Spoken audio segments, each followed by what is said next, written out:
Ang susunod na programa ay nagpapatuloy dahil sa ating mga partners and supporters ng Greg Durante Ministry.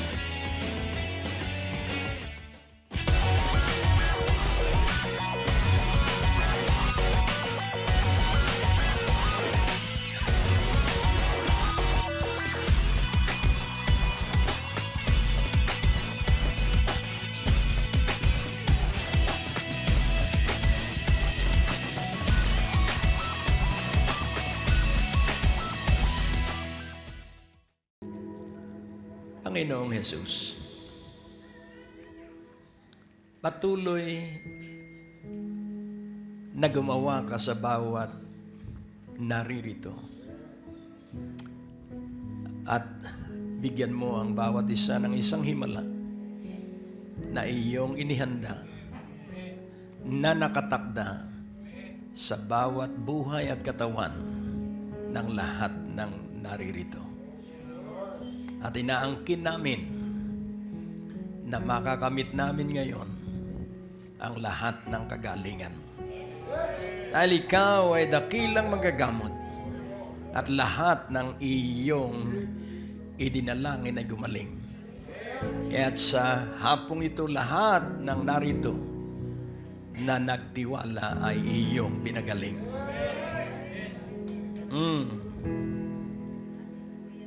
Napakabuti mo, Panginoon. Magpasalamat ka na, ikay pinagaling na niya. Magpasalamat ka dahil kinatagpo ka na ng Panginoong Jesus ngayong gabi. Huwag kang mag-aalinlangan, kaya ka narito ngayon. Ikaw ay kinatagpo ng Panginoon. Sabihin mo sa iyong katabi, kinatagpo tayo ng Panginoon. Amen? Napakasarap pong mabuhay dahil buhay si Jesus. Amen? Sabihin mo, ako'y buhay dahil buhay si Jesus. Ako'y maunla dahil buhay si Jesus. Ako'y malusog dahil buhay si Jesus. Ako'y napakayaman dahil nasa akin si Jesus. Amen? Amen? So paniwalaan mo yan dahil ang kayamanan natin ay si Jesus Kristo. At saka idaragdag ang mga material. Kaya paniwalaan mo na nasa iyo si Jesus Kristo. And when you make noise, amen, kapag ikay nag-ingay at ipinag-ingay mo ang pangalan ng Panginoong Jesus Kristo, nagkakagalakan din sa langit. Kaya ipagyabang mo ay ang Panginoong Jesus Kristo na ikaw ay pinagpala, na ikaw ay nasa kamay ng Ama at ng Anak. Kaya wala kang talo. Sabihin mo sa iyong katabi, wala akong talo. Dahil ako ay nabubuhay mula sa panalo patungo sa mga panalo. Because you live in victory. So from victory, going to victory, and going to victory, and to victory. Sapagkat ikaw ay may Hesus Kristo. Amen? Naniniwala ka bang si Hesus Kristo ang iyong tagumpay? Naniniwala ka bang si Hesus Kristo ang dakila mo manggagamot? Naniniwala ka bang si Hesus Kristo ang iyong kayamanan? Naniniwala ka bang si Hesus Kristo ang biyaya ng iyong buhay? At kung ikay naniniwala, mangyari ang kanyang pagsama sa iyo. Oh, ang Diyos po ay napakabuti at laging sa paggising sa umaga, iyong batiin ang Hesus Kristo nating buhay.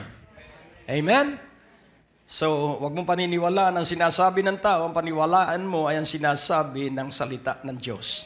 Na ikaw kay Hesus Kristo ay may buhay na ganap at buhay na walang hanggan.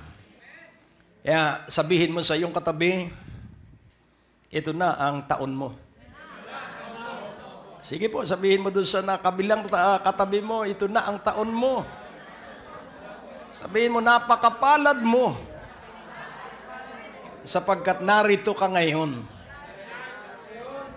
Kaya maghawak-hawak ka, bisig kayo. Kamay, sige. O Diyos, sa aking Ama, ang lahat po ay nagaganap dahil sa iyong kapahayagan. By prophecies, Lord, everything happens. Kaya ngayon, ito ang taon ng pagpapala ng lahat ng narito. Hindi ng mga nasa labas, kundi lahat ng narito ngayong gabi. This is your year of blessings. It will increase. It shall multiply. hanggang sa ang iyong hibik na lamang, tama na po, Panginoon, sobra-sobra na po ang pagpapala. Hindi na hinagpis ng kakapusan, kundi kagalakan sa kasobrahan. Mangyari ito sa bawat isang narito ngayon sa pangalan ni Jesus. Oh, purihin ng Panginoon. Yun po ang panalangin ni David. Bakit po ako'y pinagpapala mo ng todo? Ako na may tao lamang. Kung hanggat maaari, pigilan na niya yung pagpapala sa dami. Kaya ngayon ng taon, nauumpisahan ng Diyos yung sobra mong pagpapala. Nakukuha niyo po. Kayo ba'y naniniwala? Baka ako lang ang naniniwala. Kaya ito'y taon ng Panginoong Hesukristo. At pwedeng si Hesukristo ay magpakita sa ulap ngayong taong ito. Inaasahan niyo po ba ang pagbabalik ng Panginoon? Maalab ka ba sa paghihintay? So ito na po ang mensahe. Titingnan ng Diyos kung ikaw ay umaasa talaga ng lubusan kay Hesukristo.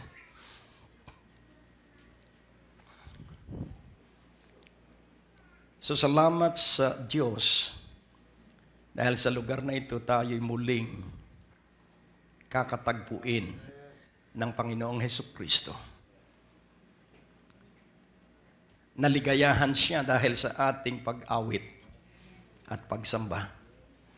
At siya tuwang-tuwa dahil kita niya ang ngiti sa ating labi at kita niya ang maaliwalas na mukha na dulot ng ating pag-asa sa Kanya. Kaya tayo ay manalangin. O Diyos, ang bukas na mukha ay dulot ng isang pusong napakaligaya sa iyo. Ang malusog na mukha ay dulot ng kagalakan ng isang tao sa iyo.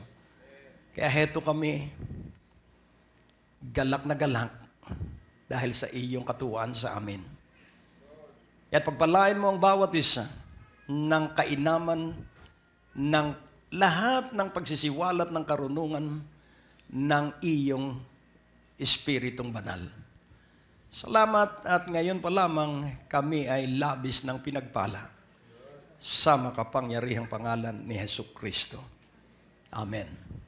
So kung titingnan po natin ang glory, because 2014 is the year of God's glory.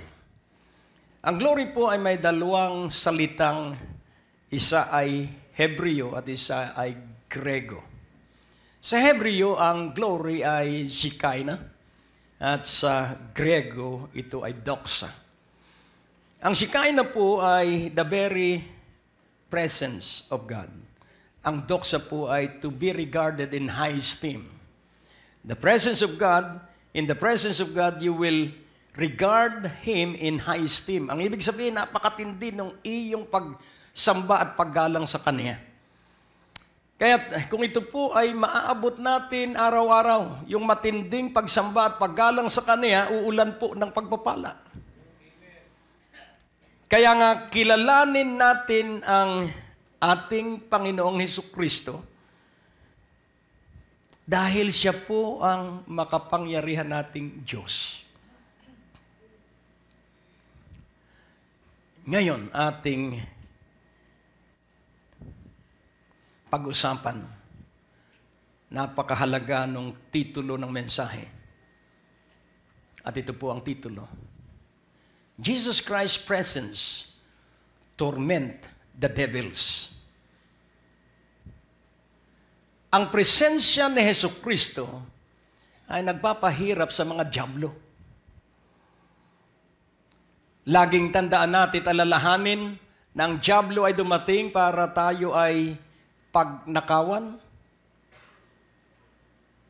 patayin, at wasakin. Subalit ang Panginoong Hesukristo ay dumating at ang dala niya ay masaganang buhay. Kaya ang nasa iyo ay masaganang buhay sa gitna ng iyong dinaraan ng pagsubok. Kaya pag nakilala mong hustuhan ang Panginoong Hesukristo at naintindihan mo ang presensya ng Panginoong Hesukristo, mag-iiba ang iyong paggalang at pagsamba sa Diyos. Sa Matthew 8, mula sa verse 23 hanggang 29.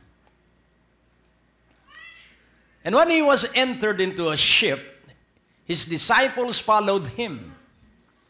And behold, there arose a great tempest in the sea, insomuch that the ship was covered with the waves, but he was asleep. Ulitin natin yung huling ilang salita. But he was asleep. Ngunit siya ay mahimbing na natutulog. Wow, gandang larawan. Ano po? Sa verse 25, and his disciples came to him and awoke him, saying, Lord, save us, we perish. And he saith unto them, Why are you fearful, O ye of little faith? Then he arose and rebuked the winds and the seas, and there was a great calm. Verse 27, but the men marveled, saying, What manner of man is this, that even the winds and the sea obey him? And when he was come to the other side, into the country of the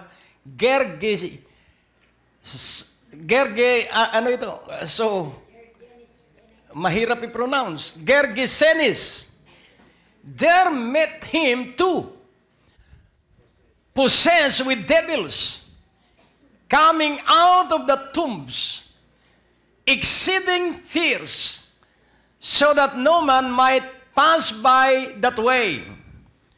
And behold, they cried out, saying, What have we to do with thee, Jesus, thou Son of God?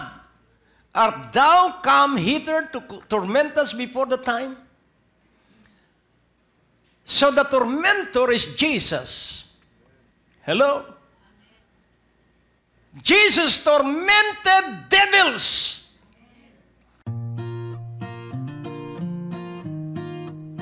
May mga na-miss ka bang broadcast ni Pastor Greg? Huwag malungkot, maaari mo na itong balikan sa pamamagitan ng pag-log on sa www.gregdurante.com. Doon sa ating website, i-click lamang ang mga video preachings na nais mong mapakinggan, English o Tagalog o anumang mga title na nais mong panoorin, at 24 hours, 7 days a week, mapapakinggan at mapapanood mo si Pastor Greg.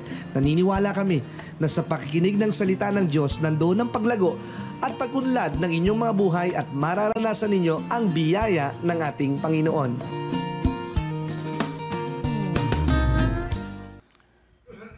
Ang nagpapahirap ay si Jesucristo sa mga dyablo. At pansinin po natin, itong kwentong ito po ay totoo. Sumakay sila ng barko kasama ang kanyang mga alagad. At ano ang nangyari doon sa barko? Biglang naging masungit ang panahon.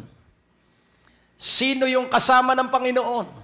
Si Jesucristo'y karpentero. Siyam doon sa 12 alagad ay batikan at bihasang magdaragat. Kaya baliwala sa kanila ang pangkaraniwang bagyo. Iba ito. Iba yung bagyo dahil halos sakluban sila ng alon. The waves almost covered the ship. Hindi kaya natitilamsikan ng tubig ng dagat ang Panginoon? Ba't siya ay himbing na himbing? Hello? Hindi kaya naapektuhan ng malakas na alon ang karpintero? Siya'y karpintero. At yung siyam doon sa 12 ay mangingisda. Yung karpintero ay tulog, yung mangingisda takot. Abay, pambihira ito. pambihirang bagyo ito, hindi ito pangkaraniwan. Dahil bakit natakot yung 12?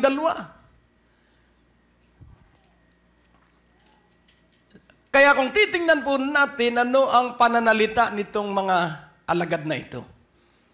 Tingnan natin sa verse 24. And behold, they cried, and behold, there arose a great tempest in the sea, insomuch that the ship was covered with the waves. So natakpan. So kung ito ang kanilang sinasakyan, narito po, tinakpan ng alon. Ano ang tawag doon? Tidal wave. So, kayang-kaya silang ilubog. At ang sabi po dito, but he was asleep. And then sa verse 25, and his disciples came to him and awoke him, saying, Lord, save us! We perish! Hindi pa naman sila lumulubog eh. Ba't ganun agad ang salita nila? Sa mga katuwid, napakalakas talaga nung alon. Siguro hindi na nila kayang makahawak pa doon sa kung ano man yung hawakan sa bangka. Iyo pong ilagay sa iyong isipan na ginaganon yung kanilang bangka. Pero ano ang ginagawa ng Panginoon? Natutulog. Ano ang ginagawa ng mga batikang mangingisda? Natatakot. At ang sabi sa verse 26, and he said unto them, why are you so fearful? Bakit ganun ang tanong ng Panginoon?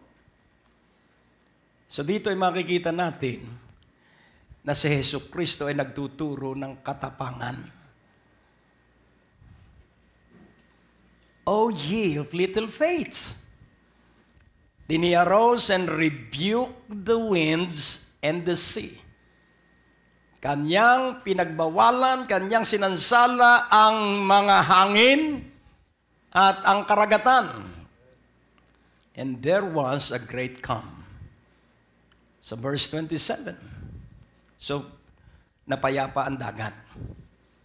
But the men marveled, saying, what manner of man is this? Wala po ba kayong napapansin bakit ang ginamit ni Matthew ay this? Bakit hindi po niya ginamit what manner of man he is? Wow. Ibig sabihin, wala silang nakitang kasingtapang ng Panginoon. Kaiba siyang lalaki. Napakatapang niya. Natutulog siya kahit na nasasakluban sila ng alon. Natutulog siya kahit na sinisiklot-siklot yung kanilang sasakyang dagat. At nung siya gumising, hindi man lang siya nahintakutan sa malakas na hangin at sa mataas na alon.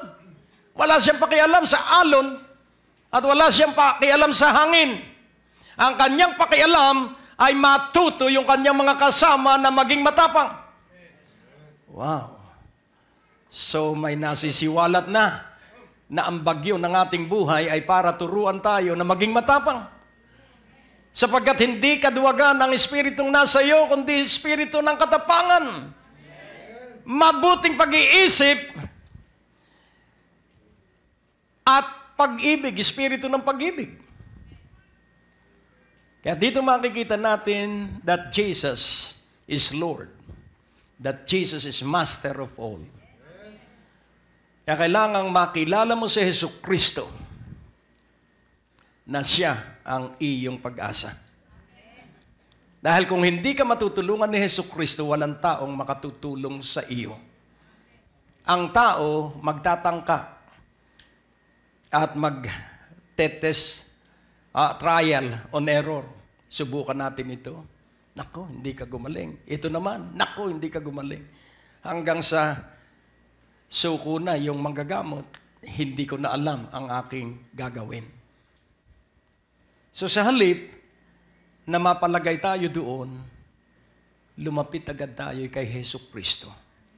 Naninikip pa lamang ang iyong dibdib, sumubsob ka na agad sa iyong tuhod. Hello. Yun po ang pananalig. Pag pakiramdam mo'y mamamatay ka na, ikaw po'y sumubsob at magpuri ka sa Panginoon, sapagkat siya ay nasa iyo. Kaya nga po, ngayong sandaling ito, nais kong inyong maunawaan na ang kalaban mo ay hindi tao. Ang kalaban mo ay hindi germs, hindi virus, hindi bakterya. Ang kalaban natin ay ang dyablo at ang kanyang mga demonyo.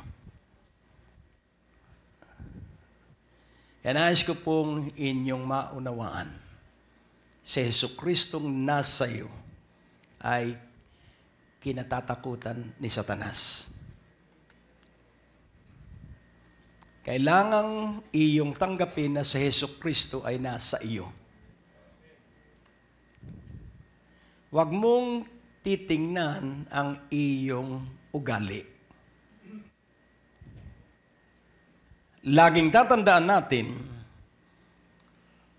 proseso po ang pagganda ng ugali. It is a process. So we are all in process.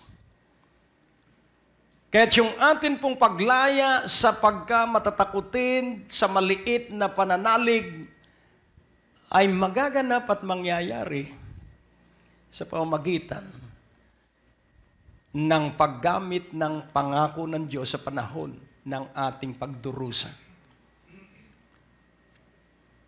Kaya kung atin pong titingnan ang mga diablo, the devils, sa verse 29, ano ang nangyari doon sa mga diablo? And behold, they cried out, saying, "What have we to do with thee, Jesus, the Son, thou Son of God, and thou come hither to torment us before the time?" So alam ng mga diablo, alam ng mga demonyo na may hangganan ng kanilang pamamalagi sa lupa. At alam din ng diablo kung hanggang gaano katagal niya pahihirapan ang isang tao. Meron siyang limited time.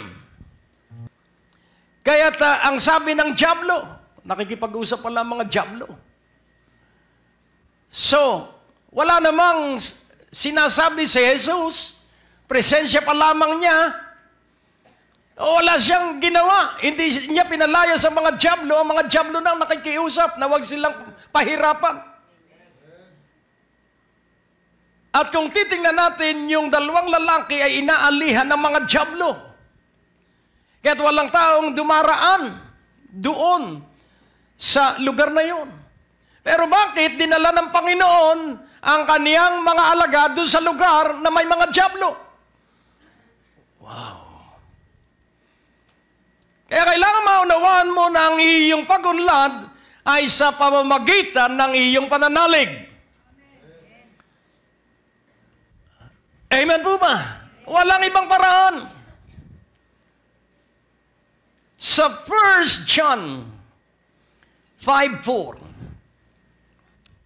ipakikita ko po sa inyo na kayo ay higit pa sa mananagumpay. For whatsoever is born of God overcometh the world.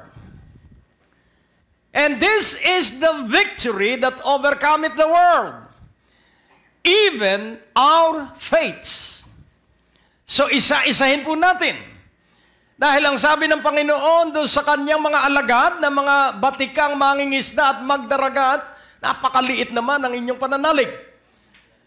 So ang laging tandaan po natin, it is about your faiths. Ang buhay po natin tungkol sa pananalig. Kung paano natin haharapin ang bawat problema, ang ating gagamitin ay pananalig or faiths. At kailangang ikaw ay umunlad sa buhay ng pananalig.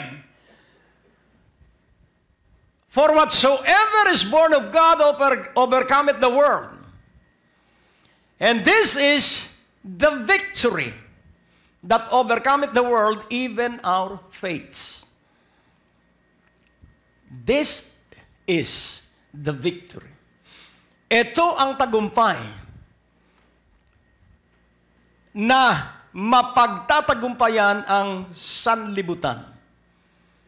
Even our faiths. So ano po kaya yung sanlibutan?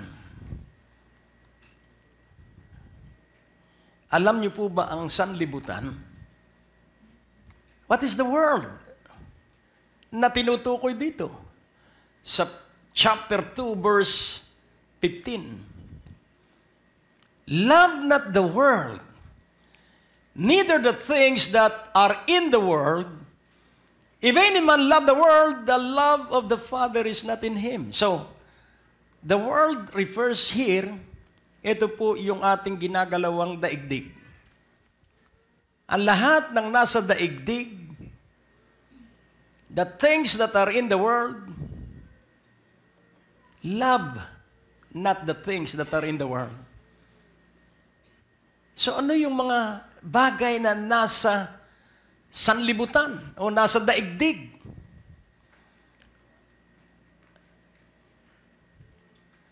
At ang sabi sa verse 16, for all that is in the world, the lust of the flesh, and the lust of the eyes, and the pride of life is not of the Father, but is of the world.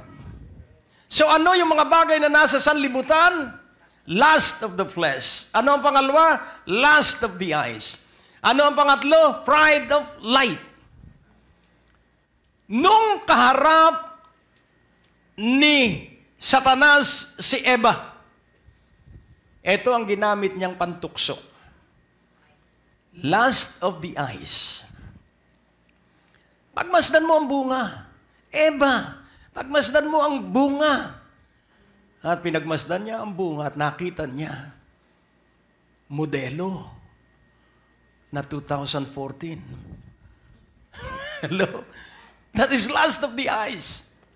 So hinihikayat ka nung mga bagay ng daigdig para ilagay mo ang iyong sarili, kailangan magkaroon ako noon. Siguro gwapong-gwapo ako pag nakasakay ako sa brand new na 2014.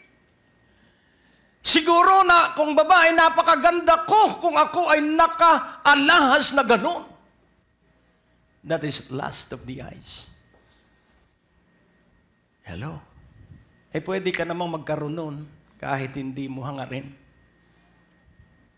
Dahil ang Diyos ay Diyos na nagpapala. Naniniwala ba kayong ang Diyos ay Diyos na nagpapala? So what is the lust of the eyes? Ano naman yung lust of the eyes? O lust of the flesh? Sabi ng diablo, kainin mo. Hindi ka mamamatay. Tinikman nga niya.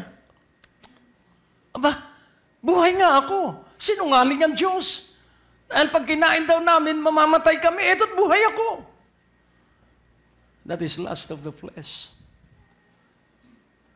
Oo nga, nakaligtas ka sa litsyon. Pero hindi laging litsyon. Nakukuha niyo po. And then ano po yung lust? Pride of life. Alam mo, pag kumain ka, magkakaroon ka ng kapangyarihan. Madadaig mo ang iyong kapwa. Kaya yan po ang tao. Nabighani ng mga bagay na nasa sanlibutan. At ganon din ang ginawa. Iisa po ang estilo ni Satanas.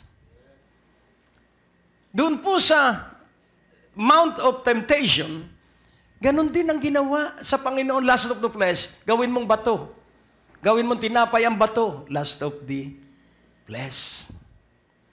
Pagmasdan mo ang karikta ng sanglibutan, lahat ng nariyan ibibigay ko sa iyo. Lust of the eyes. Magpatihulog ka, may kapangyarihan ka. That is pride of life. So yun ang ating mapagtatagumpayan sa pamamagitan ng pananalig. Amen po ba? Mabubuhay kang maligaya kahit wala pa yung iyong inaasahan. Amen. Mabubuhay kang pinagpala kahit na ikaw ay may utang pa sa ngayon. Magtatapos ka rin doon. Ibalik natin sa 1 John 5. For whatsoever is born of God. So ikaw po'y anak ng Diyos.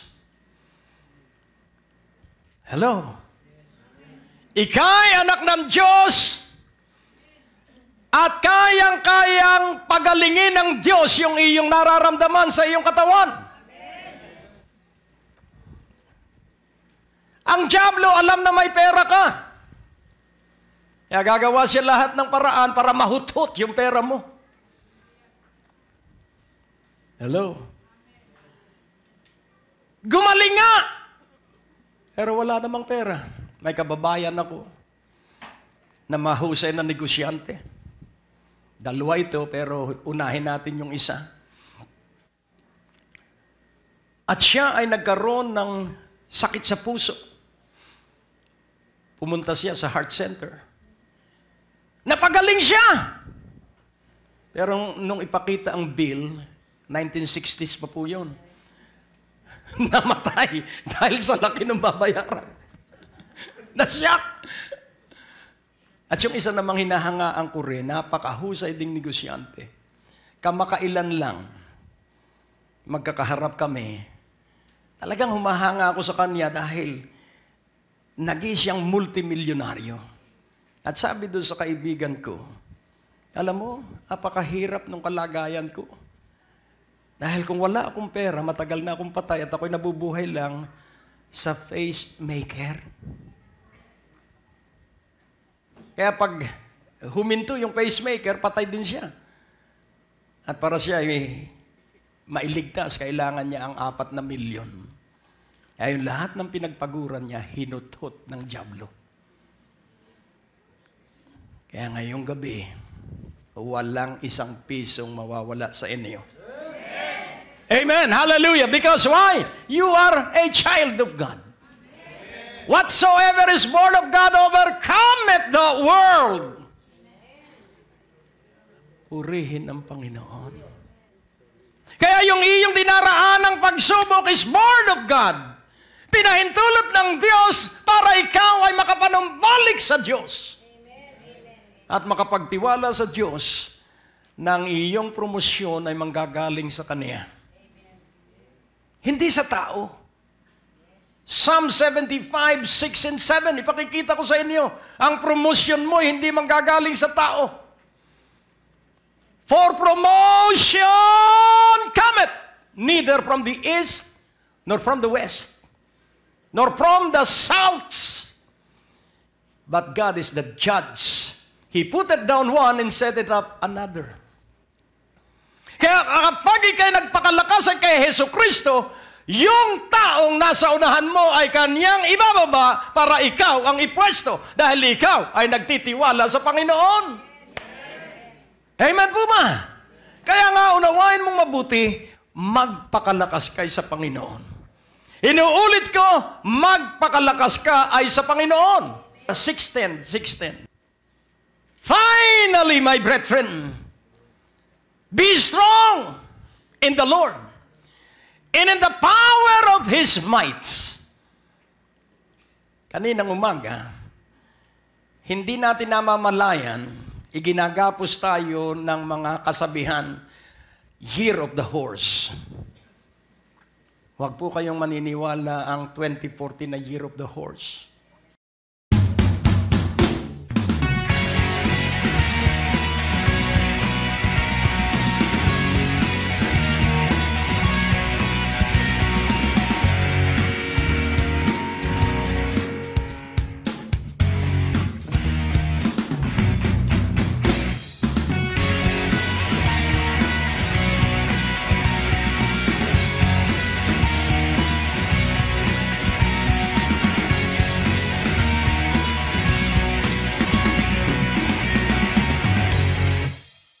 Maaari kayong sumulat sa P.O. Box 4135, Manila, Philippines. Tumawag sa ating telepono o mag-text Bisitahin ang ating website sa www.gregdurante.com. Maaari mo din kaming sundan sa Facebook at Twitter. Malugod naming inaanyayahan ang lahat na makadalo tuwing araw ng Biyernes sa aming revival at tuwing Linggo upang sumamba sa Panginoon. Kung ikaw ay napagpala sa natapos na programa ng Great Day to Live, maaaring magkaloob sa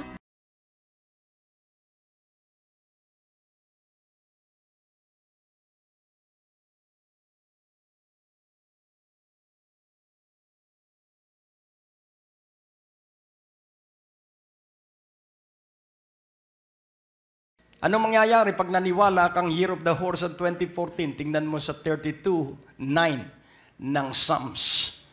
Kung titingnan natin, parang baliwala. Pero ito po yung nakatago. Be ye not as the horse or as the mule, which have no understanding. Kung ito po yung Year of the Horse, bobo ang mga naniniwala. Hello? Kaya sila ang nagkakamal ng limpak-limpak na kayamanan. Bakit? Dahil mga bobo yung naniniwala na ang kabayo ang mananagana sa taong 2014. Hindi po. I rebuke it. I cancel it. It's Jesus. Amen. It's Jesus. Amen. Whose mouth must be held in with bit and bridle, lest they come near unto thee. Na ibig sabihin, hindi ka katulad ng kabayo na ikaw ay lalagyan pa ng bukado sa iyong bibig. Sa Texas, nung kami ay naroroon, yung aming tinirhan ay mahilig sa kabayo. At habang kami naghahapunan, kinuha niya yung kanyang mga bukado, yung anong tawag doon, yung bit and bridle. Sabi niya, kung gusto mo na ang kabayo ay mabilis tumakbo, ito ang ilalagay mo sa kanyang bibig. Kung ibig mo na may mabagal, ito ang ilalagay mo sa kanyang bibig. Kung gusto mo na may masiglang-masigla, ito ang ilalagay mo. 3 uri yung bridle. Pero nais kong ipaunawa na ang ating lamang pinagtitiwalaan ay ang Panginoong Hesukristo. Na hindi nakailangan talian pa tayo para sumunod sa Panginoong Hesukristo basta sinusunod natin ang Panginoong Hesukristo. Kaya nga po, whatever is born of God overcometh the world. Ikaw po'y anak ng Diyos. Kaya lahat ng pagsubok na daraan sa iyo ay nandun ang kapangyarihan ng Diyos. Hindi ka susubukin ng hindi mo kaya. 1 Corinthians 10:13. Kaya yung pagsubok mo ngayon, sabihin mo, kayang-kaya ko ito. There hath no temptation taken you but such as is common to man. But God is faithful, who will not suffer you to be tempted above that you are able, but will with the temptation also make a way to escape that you may be able to bear it. Ikaw po ay higit pa sa mananagumpay. At ikaw po ay laging magtatagumpay sa pamamagitan ng iyong pananalig. At ano ang pananalig? Pagtitiwala na ang Diyos ay kakampi mo. Pagtitiwala na ang Diyos ay tumutulong sa iyo. Pagtitiwala na binabantayan ka at inaalagaan ng mga mata ng Diyos.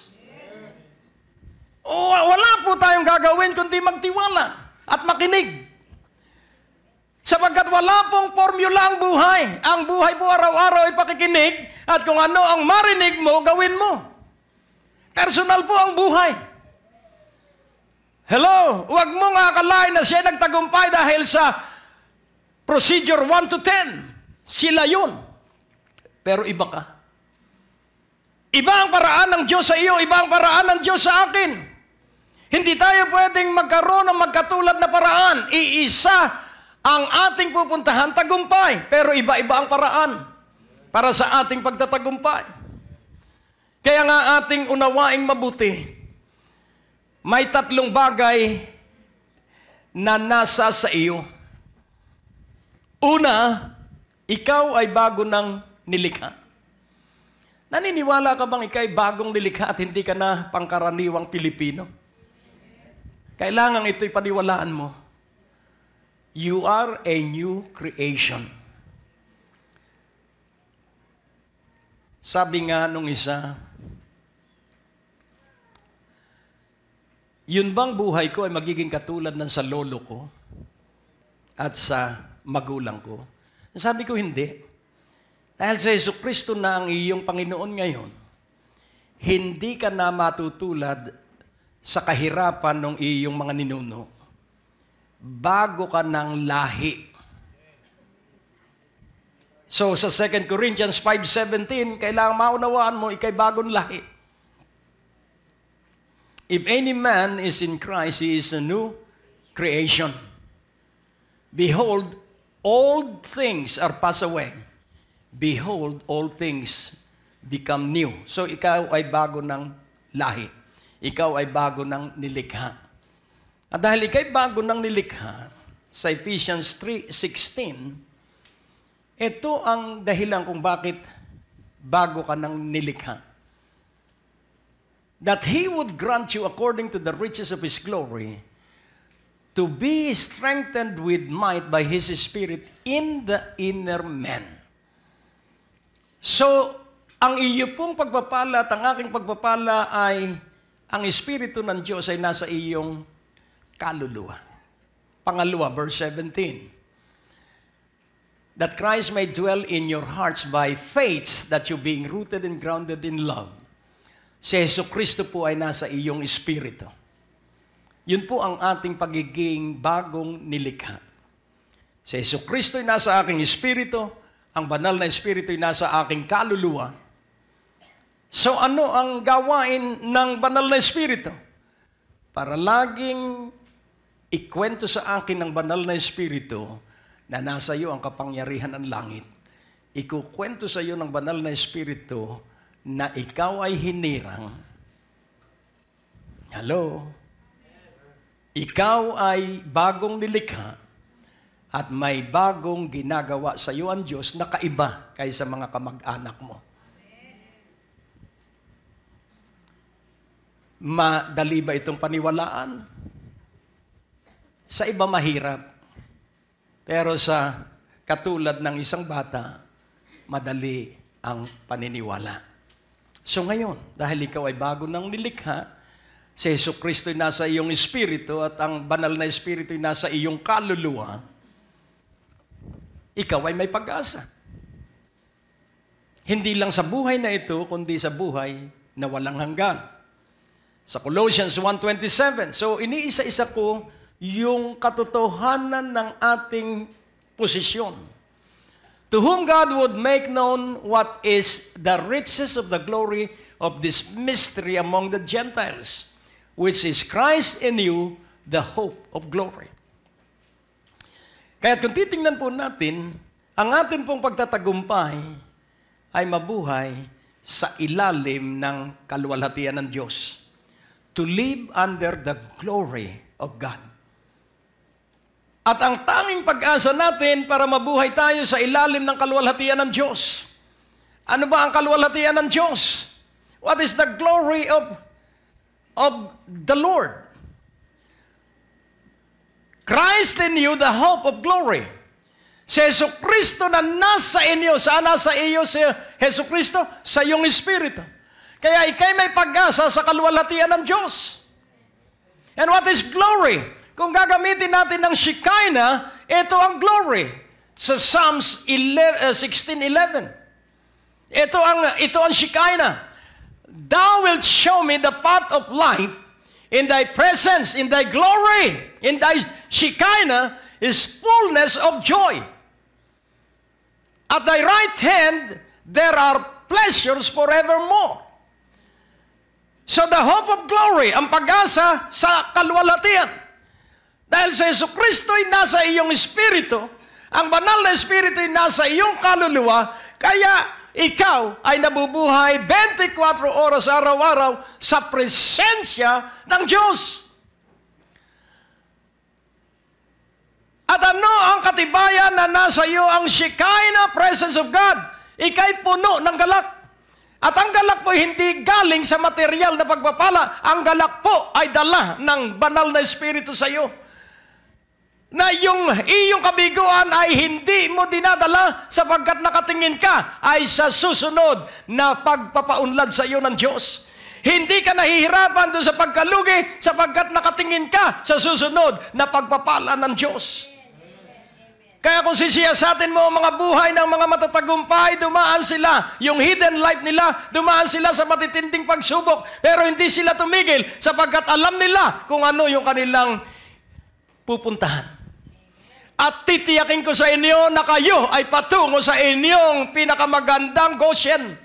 Laging tandaan natin, pag magpaparusa ang Diyos, naghahanda siya ng Goshen, na kung saan kanyang ililikas ang kanyang bayan para parusahan ang Ehipsyo at pagpalain ang kanyang mga anak. You have a divine Goshen. At yung lugar na yon ay ang Panginoong Hesukristo. Kaya ikay magkakaroon ng kagalakan. Kung hindi mo ito maunawaan, tanungin mo ang banal na Espiritong nasa iyo at mauunawaan mo ito. So ikaw ay magagalak. Ikaw ay magkakaroon ng kasiyahan. At yung iyong kasiyahan ay walang hanggan. Kaya napakaganda po that Jesus Christ is the hope of glory. Dati po ito'y hiwaga. Pero ngayon, ito ay isa ng simpleng katotohanan sa iyo at sa akin. Si Jesucristong nasa iyo, kung bakit ikay buhay hanggang ngayon. Si Jesucristong nasa iyo, kung bakit hindi ka na heart attack sa mga sunod-sunod mong kabiguan. It's because of Jesus. At kahit na nawalan tayo ng hanap buhay, hindi tayo pinabayaan. Why? Because of the hope of glory. Because of the mighty presence of God. At makikita mo na ang kapaguran ay nagsisimulay sa isipan. But because Jesus lives in your spirit and the Holy Spirit lives in your mind, hindi ka po mapapagod. Sapagkat ang laging nakikita mo, sa susunod na araw, darating ang aking pagpapala. At kung hindi dumating, bukas darating ang aking pagpapala. At hindi pa rin dumating, parating na ang aking pagpapala. At 20 taon na, ngayon na ang taon ng aking pagpapala. At dahil ikaw ay consistent na naniniwala, pagdating nun, patong-patong yung 20 taong paghihintay mo, kaya't higit ang iyong kahigtan sa iyong mga kamag-anak at kaibigan. Bakit? Dahil ikaw ay sinanay ng Diyos sa pagkamatiisin at yung iyong pagiging matiisin ang nagpasakdal sa iyo. Your patience perfected you in the sight of God. Kaya kahit bigyan ka na ng patong-patong na pagpapala, alam ng Diyos na hindi ka nahihiwalay sa Kanya sapagkat ikay nakapagtiis, nakapaghintay at nakapagtiyaga. Kaya maaari sa lahat sa atin, ito na ang ating taon. Amen po ba? Sabihin mo, maaari, ito na ang aking taon. Ng patong-patong na pagpapala at ng patong-patong na tagumpay. Paging dapatin mo, Panginoong Hesukristo, na maghanap at mangyari ito sa bawat isa. Sa iyong pangalan, buo ang aming pag-asa at hinding-hindi kami mag-aalinlangan sa biyaya at tulong ng banal na Espiritu. So close your eyes and let us pray. O Diyos aming Ama, kami ay ilaw sa sanlibutan at kami ay asin sa buong lupa. Kaya't igawad mo ang kaganapan ng nakatakda mong pagpapala sa bawat isa ngayong 2014. Amin pong tinatanggap ito, tatangkilikin at itataguyod na kami ay pinili mo para pagpalain. Hindi pangkaraniwan, kundi supernatural. Hindi pansumandali, kundi walang hanggan. Igawad mo sa bawat isa itong walang hanggang pagpapalang buhat sa iyo. Binabalik namin sa iyo ang parangal at papuri, Ama, sa pangalan ni Jesucristong aming Panginoon, at ang bawat isa ay nagsabi ng Amen. Ang Diyos po ay napakabuti. Ang palatuntunan ito ay kasangkapan at gamit ng Diyos upang dalhin ang langit sa tao at ang tao ay dalhin sa langit. Kaya't ito ay nagpapatuloy dahil sa alam ng mga tao na napagpapala at ikaw ay isa sa napagpala at aking hamon sa inyo na ang hamong ito ay inyong tanggapin at tangkilikin at isagawa. Ang bawat kaloob ng salapi ay maiaambag upang ang gawain ay mapalawak at makapagpatuloy, at sa pagdaloy ng inyong mga kaloob, ang pagpapala ng Diyos ay aabot sa napakaraming kaluluwa at ikaw din mismo ang bubueltahan ng pagpapala. Gawin agad ang hamong ito at magmadali sa pangalan ni Jesus.